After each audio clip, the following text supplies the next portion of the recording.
Bismillahirrahmanirrahim. Assalamualaikum warahmatullahi wabarakatuh. Alhamdulillah wa syukurillah. Bersyukur kita kehadrat ilahi dengan limpah dan kurnianya dapat kita melaksanakan forum pada hari ini. Tuan-tuan dan puan-puan, forum pada hari ini sangatlah menarik tajuknya, iaitu tentang penggunaan aplikasi TikTok pada masa kini. Seperti yang kita sedia maklum bahawa aplikasi TikTok ini sangatlah meluas digunakan hingga serata dunia menggunakan aplikasi ini. Sebelum saya meneruskan perbincangan saya dengan lebih lanjut, izinkan saya mengupas apakah itu aplikasi TikTok. Okey, aplikasi TikTok ini merupakan sebuah aplikasi perkhidmatan rancangan sosial yang dicipta untuk masyarakat menunjukkan bakat mereka seperti tarian pendek, lip sync, lakonan dan sebagainya. Aplikasi ini dicipta pada 2017 oleh ByteDance, iaitu syarikat China di Beijing. Jadi aplikasi ini sangatlah mendapat sambutan yang sangat meluas hingga ke pelbagai dunia kerana perkhidmatannya yang menarik perhatian masyarakat untuk menggunakan sesuai dengan peredaran zaman. Untuk tidak melengahkan lagi masa, saya ingin mengajukan soalan kepada panel pertama kita, iaitu saudari Akilah binti Baharudin selaku ketua panel pada hari ini, iaitu dari Universiti Sultan Azlan Shah yang menyambung pelajarannya dalam bidang pengajian Islam. Okey, apa khabar saudari Akilah? Alhamdulillah sihat. Alhamdulillah. Baiklah, persoalannya ialah apakah kebaikan aplikasi TikTok ini yang dapat memberi manfaat kepada masyarakat kita pada hari ini? Silakan.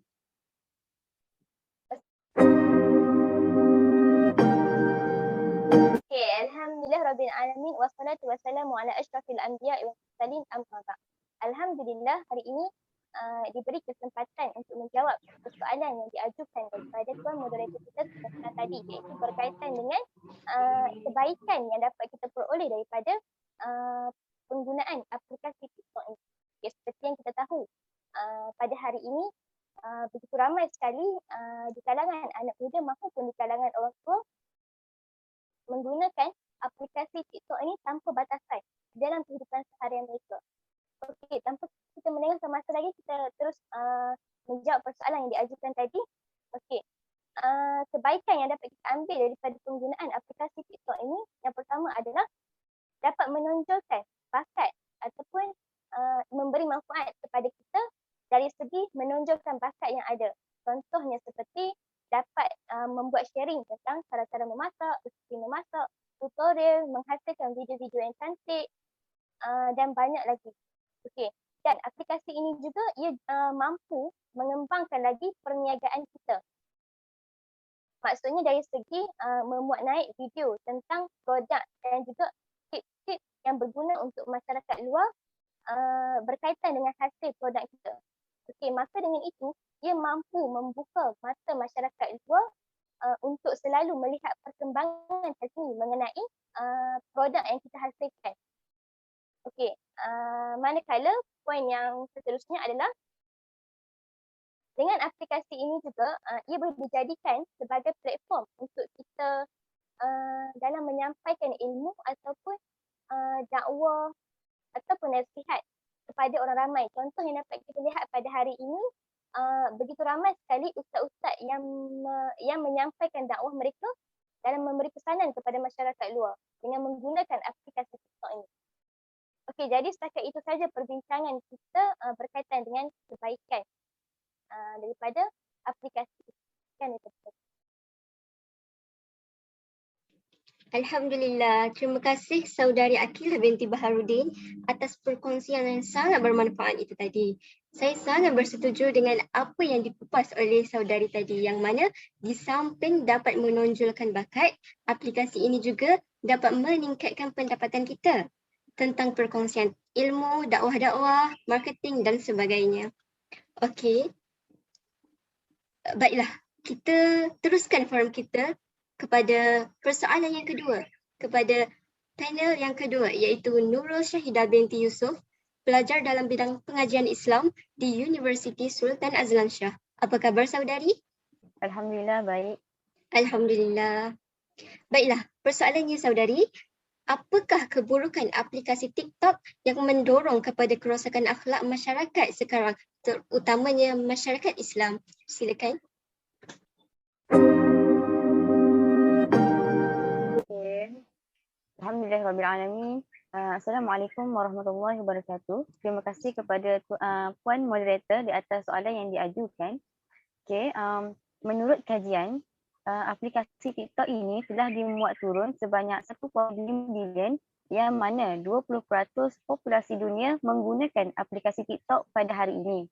Okay, oleh kerana penggunaannya yang terlalu banyak, maka aplikasi TikTok ini akan mendedahkan para remaja kepada keburukan. Antara keburukan yang terdapat di dalam aplikasi TikTok ini adalah membawa kepada keruntuhan akhlak dan moral. Contohnya, tumpuan para remaja akan lebih tertumpu kepada aplikasi TikTok.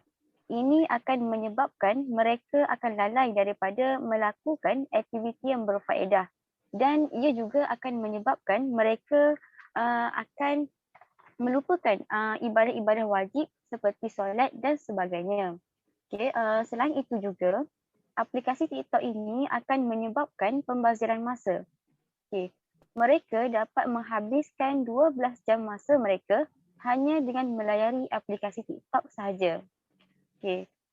Bukan itu sahaja, para remaja juga akan lebih terdedah kepada konten-konten yang tidak elok seperti tarian gelik dan sebagainya.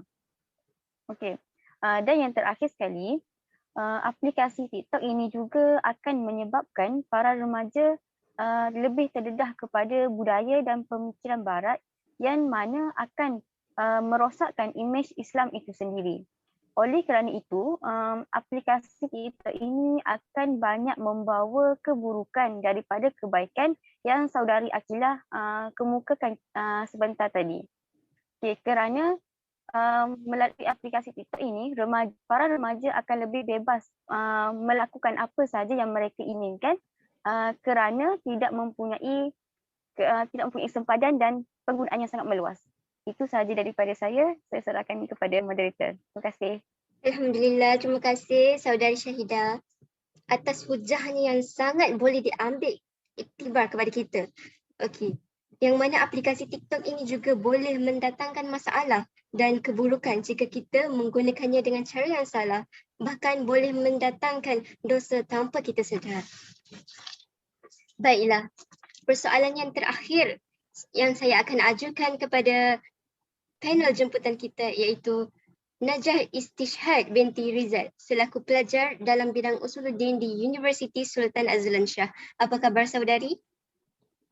Alhamdulillah, sihat. Alhamdulillah. Okey, soalan saya kepada saudari jemputan kita ialah bolehkah saudari nyatakan jalan penyelesaian yang boleh diambil oleh masyarakat agar membuka mata dan minda masyarakat kita baik tua ataupun muda untuk ke arah kebaikan dan ke arah yang lebih bersikap profesional. Silakan.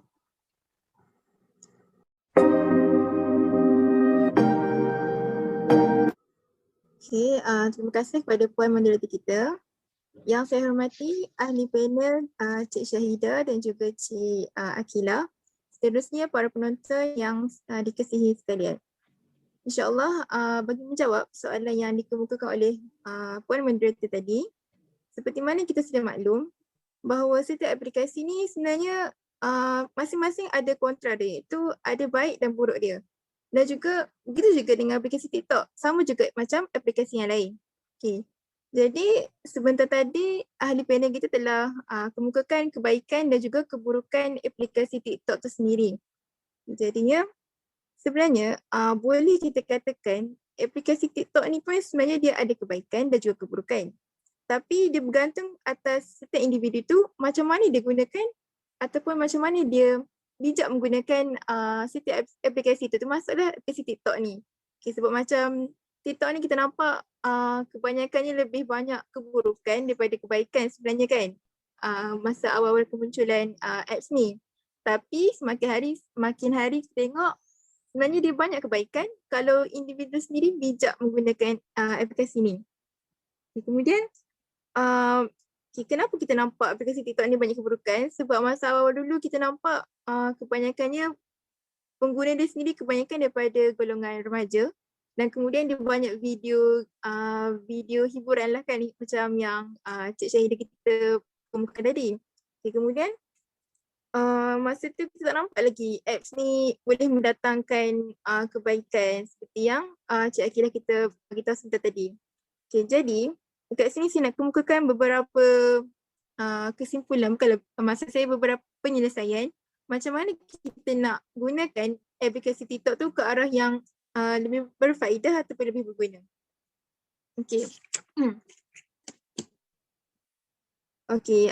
Antara yang saya nampak lah, antara penyelesaian yang saya boleh bagi kat sini ialah aplikasi TikTok ni kebanyakannya contoh saya bagi macam golongan bisnes, diorang gunakan TikTok ni sebagai medium untuk mereka menjana pendapatan. Sehingga kan banyaklah bukti-bukti ataupun banyak yang dah berjaya, usahawan yang dah berjaya melalui aplikasi TikTok ni semata-mata. Hanya dengan buat video, buat konten, tunjuk barang jual kan, tunjuk barang apa yang dijual, kemudian tunjuk macam mana perjalanan bisnes tu sehingga boleh menjana pendapatan yang beribu-ribu. Bukan sikit lah kita kata kat sini. Itu antara kebaikan dia kan. Jadi nak katanya bergantung pada individu tu, macam saya cakap tadi, bergantung pada individu tu macam mana dia gunakan.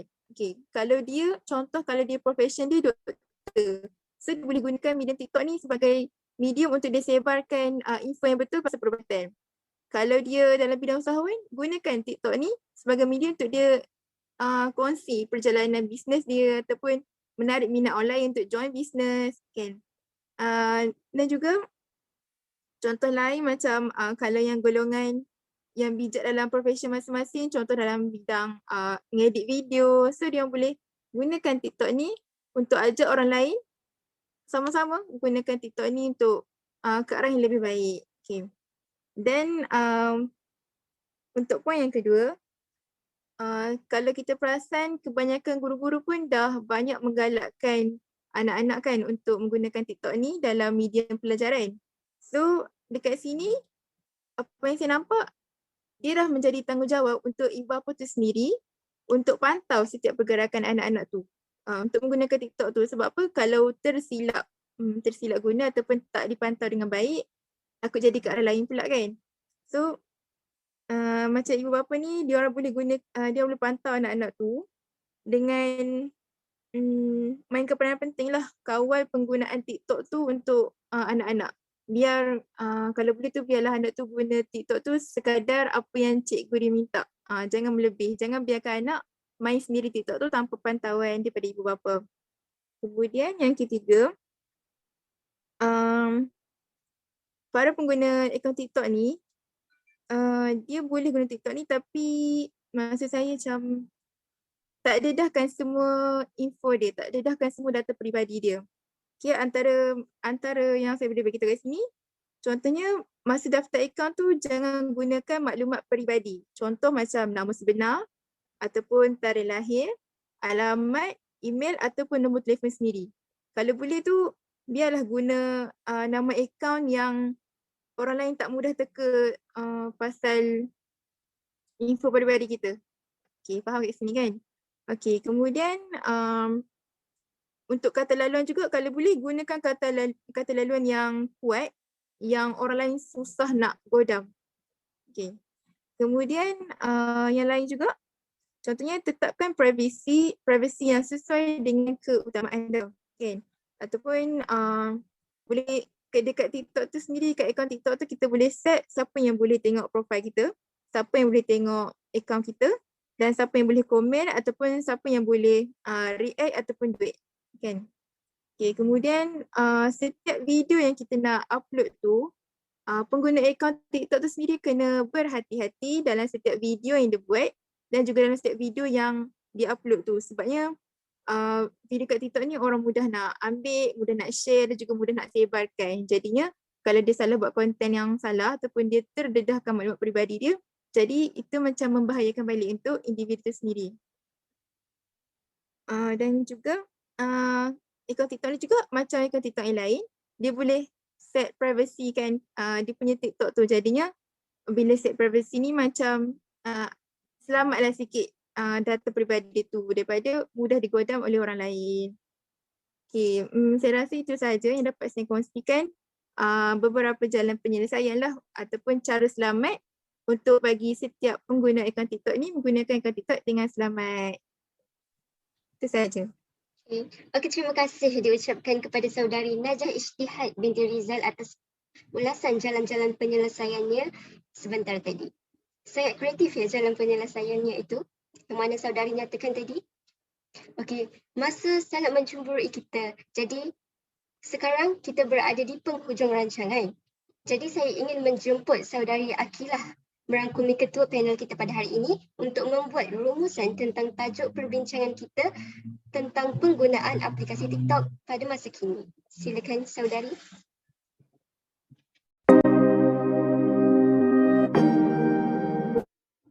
Okay, baik. InsyaAllah saya akan buat sedikit rumusan berkaitan dengan penggunaan aplikasi TikTok ini. Okey. Alhamdulillah, selesai sudah perbincangan kita mengenai isu penggunaan aplikasi TikTok ini. Jadi dapat saya rumuskan di sini bahawa aplikasi TikTok ini bukanlah sahaja mampu memberi impak yang positif kepada masyarakat, malah ia juga turut memberi impak yang negatif, iaitu memberi kemudaratan kepada masyarakat luar. Disebabkan penyalahgunaan aplikasi ini. Jadi, lupa saya metik kata-kata daripada Tuan Guru Ustaz Azhar Idrus ada mengatakan bahawa aplikasi TikTok ini tidak haram. Cumanya yang menjadikan ianya haram adalah orang yang menggunakannya. Maka jelaslah bahawa jika kita meletakkan sesuatu perkara itu pada tempat yang baik, maka baiklah ia. Jika kita meletakkan ia secara mengikut kepada hawa nafsu kita, maka musnahlah ia. Saya akhiri dengan kalam Allah di dalam surah An-Nahl ayat 97 yang berbunyi, Man amila salihan min zakarin aw unsa wa huwa mu'minun falanuhyiyannahu hayatan tayyibatan wa lanajziyannahum ajrahum bi ahsani ma kanu ya'malun. Yang bermaksud, barang siapa yang mengerjakan amal soleh, baik lelaki maupun perempuan, di dalam keadaan beriman, maka sesungguhnya akan kami berikan kepadanya kehidupan yang baik dan sesungguhnya akan kami beri balasan kepada mereka dengan pahala yang lebih baik dari apa yang telah mereka kerjakan. Okey, setakat itu saja rumusan yang dapat saya buat. Terima kasih. Okey, terima kasih saudari Akilah. Benarlah apa yang diperkatakan oleh saudari Akilah tadi, yang mana aplikasi TikTok ini ada keburukan dan kebaikannya juga.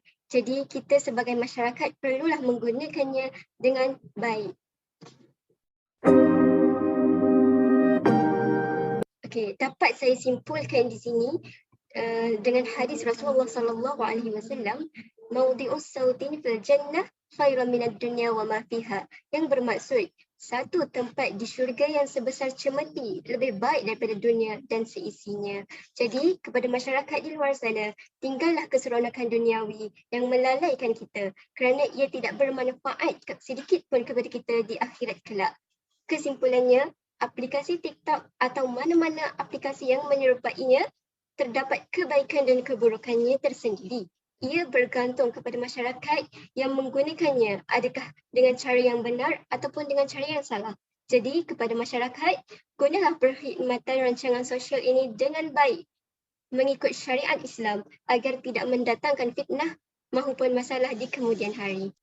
Terima kasih kepada panel-panel kita yang sudi memeriahkan lagi majlis kita pada hari ini dengan ulasan-ulasan mereka yang cukup hebat sekali. Jadi, terima kasih juga kepada para penonton yang sudi menonton dengan tidak jemunya sampai ke pengakhir hujung. Jadi, sekian sahaja daripada kami sehingga bertemu di kemudian hari. Terima kasih. you.